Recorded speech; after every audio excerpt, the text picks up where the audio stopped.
Welcome to my new blog. Good morning મિત્રો. તો આપણે ખેતરમાં પાણી વાળવા માટે આવ્યા છીએ અને કાલે પણ પાણી વાળ્યું હતું તે મોરના બ્લોગમાં બતાવી છે. કાલે પાણી યારે બાજરીમાં વાળ્યું હતું અને આજે પાણી આ ઘાસમાં વાળી છે. આ બાજુ બધું પાઈ દીધું છે ને આ બાજુ બાકી છે પાવાનું. અને આ પક્ષીઓ તો આપણે પાણી વાળતા હોય એટલે હાજરું આવી જ જાય છે. અને આ પાણી બધું પાવા આવીને કંઈ સારા બાકી છે તે કહી દઈએ. આ બાજુના બાકી છે અને ખેતરમાં આ ઝાડ ઉગી હોય છે. તમને બતાવું આ ઝાડને શું કહેવાય. જુઓ, આમાંના 7 પૌધા આવો એક કે સાથે એક ડાળીએ. તમને નામ આવડતું હોય તો કહેજો. અને આ બાજુ મસ્ત એવું હોય ને એકણથી વિડીયો ફોન મેકીને શૂટ પણ કરી શકાય. અને આજે વાતાવરણ બહુ મસ્ત છે. જુઓ, તમને વાતાવરણ પણ બતાવી દઉં. આ મસ્ત એવું વાતાવરણ છે આપણા ખેતરનું. આ પક્ષીઓનો અવાજ તો આપણા આવતો જ હોય. આ બાજુમાં આપણું ઘર છે. દેખો, આગું બહુ નજીક જ છે. ઘરના બહુ આગાય નહીં. અને આ બાજુમાં ડેટોની ખેતી કરેલું હોય એરી ખેતર છે. તે ડેટોનો બ્લોક પણ મોરી બતાવી દે રીંગણવાળી. તે તમને જોયું છે. મરના બ્લોગમાં ના જોયું હોય તો આપણે ચેનલમાં જઈને બ્લોગ મૂકેલો છે, જોઈ શકો છો. અને પાણી કેવું હેડે છે તે તમને બતાવી દઉં. જુઓ, પાણી આવે છે, દેખાય છે. પાણી એકદમ સ્લો મોશનમાં આવે છે. ઓર પાવા ના હોય ને તો ગતિમાં હેડે પાણી, એ તો તમને ખબર જ હશે ખેડૂત મિત્રો. તો આપણો બ્લોગ આવા જ ખેતી વિશે આવે છે અવનવા. તમને નવા હોય ચેનલ પર તો સબસ્ક્રાઈબ કરજો. અને વિડીયો બીજા આગળના બાકી હોય તો જોજો. કરજો વાજો જો લોહીના જો કરજો વાજી ગયો છે. આવ્યો પગ આવું બધું થાય છે. પરિસ્થિતિઓમાં ગુજારીએ છીએ. અને તમને કાલ બ્લોગમાં બીજો આગળનો ભાગ ના બતાવી શક્યો, તેથી ભૂલ ચૂક થઈ તો માફ કરી દેજો. ફાઇનલી ગાઈસ, પેલો ખર્ચો વાગ્યો હાલ તે નેચા પગમાં કહી ગયો છે. તમને બતાવું. જુઓ, છે જો આ કાળું કાળું દેખાય ને એ ખર્ચો છે. હાલ જ વાગ્યો અને અંદર રહી ગયો છે. દેખાય આ કાળું. મને એક પગ ઊભું રહેતા ફાવતું નહીં એટલું બતાવી ના શકતો. પણ જો પગ ધોઈને હજુ સાફ કર્યું દેખાય તો બતાવી દઉં તો જોઈ લો. દેખાય આ કાળું દેખાય ને એ કચ્ચો વાગે ને સાઈડમાં લોહી આવી જુઓ. અને આપણે 3 ચારા પાણી જવાનું છે ઘેર. હવે આપણે છેલ્લા ચારામાં પાણી વાળી દીધું છે. બીજો વાળા ચારામાં પાણી આવે છે આ બબલું બેહીમાં. અને આપણા ઓબો હતું એક સાઈડ તેના સારું કોમળું કર્યું છે. તમને કોમળું બતાવી દઉં. આ કોમળું કરી દીધું છે આપણે હવે. અને ખાતર નાખીને આપણા પાણી પાવાનું છે. તો ખાતર લાવી દીધું છે. આ છે ખાતર અમારું, જેને આપણે ગૂગલ સર્ચ કરીને જોઈ લીધું છે. કોઈ નુકસાન નહીં થાય ઓબાને, એટલે આમાં ખાતર નાખીશું ઓબામાં આવ્યું. અને પછી પાણી આવે એટલે પાણી પી દઈએ.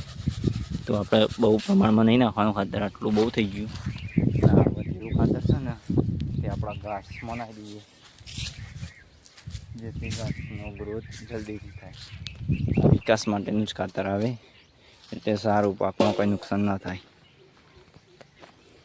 તો આપણે આમાં નથી બંધ પાણી ભરવાનું છે.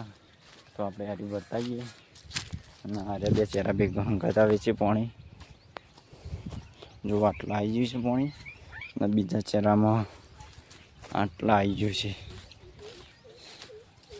બ્લર થઈ જાય જોણે આમ એવું લાગે એટલા આવી ગયું છે.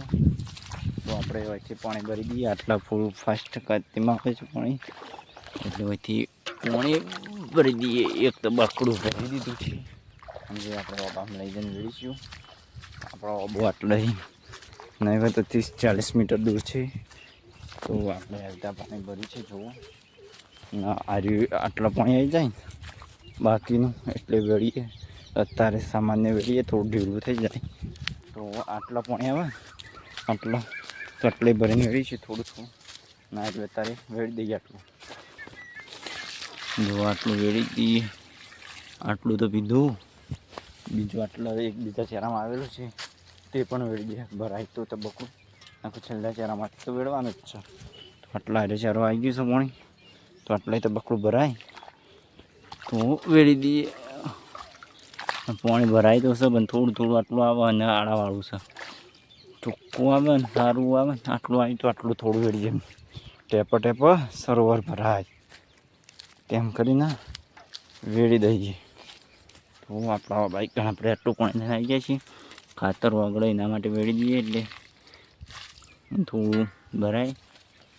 તો પાણી કંઈ નવું પણ પાયેલું નહીં એટલે જલ્દીથી સુકાય ના, એટલે થોડું થોડું વેળીએ એટલે થોડું પાણી વાળું થઈ જાય. એટલે 2-3 તાજવામાં કોમળું ભરી જાય તેવું કરીએ તો એટલે બીજું તાજું ભરીને જ છે. ભરાતું નહીં પાણી હોય તો આપણે દેશી જુગાડ કરીએ. પહેલાં આનાથી ખાડો કરીએ, માટી કાઢી દઈએ, ખાડામાંથી ભરીએ પાણી એટલે ભરાઈ જવો. આ માટી કાઢી ખાડો કરવા આટલા ખાડો કરીએ જ એમાં થોડું વધારે પાણી આવે તો આટલો ખાડો કરી દીધો છે. સામાન્ય હજુ કરીએ ઊંડો એટલે વધારે આવે.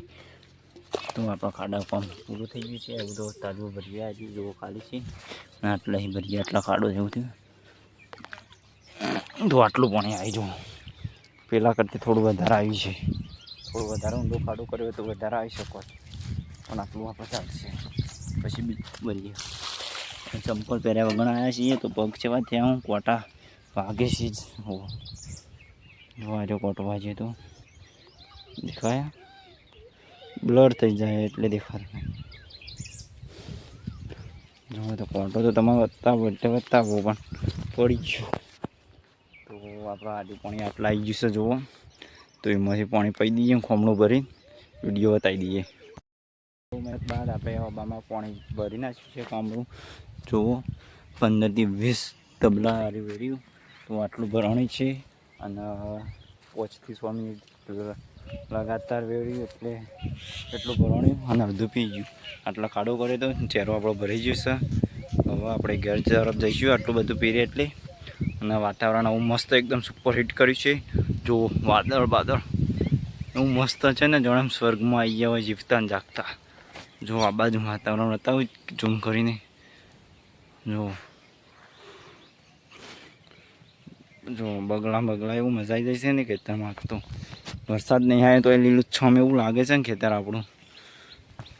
તો ખેતી કરવી તો આવી કરવી જોઈએ, કરી જોવાની. ન તો આપણે આ બધું લઈને ઘેર તરફ જઈએ.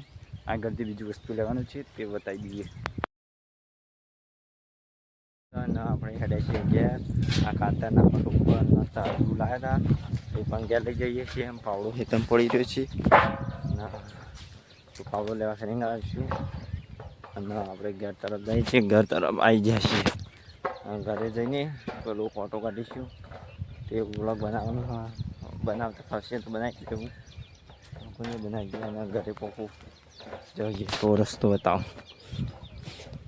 આપણે ઘરનો રસ્તો છે અને આરે ગુંદો છે. તમને બતાવી દઉં. ગુંદો આવેલો નહીં હાલ. જુઓ નજીકથી બતાવો. વાયરો આવે છે એટલે હલે છે. આરે ગુંદો કહેવાય. જુઓ મોટા રાત જમવા આવે રાજગુંડા.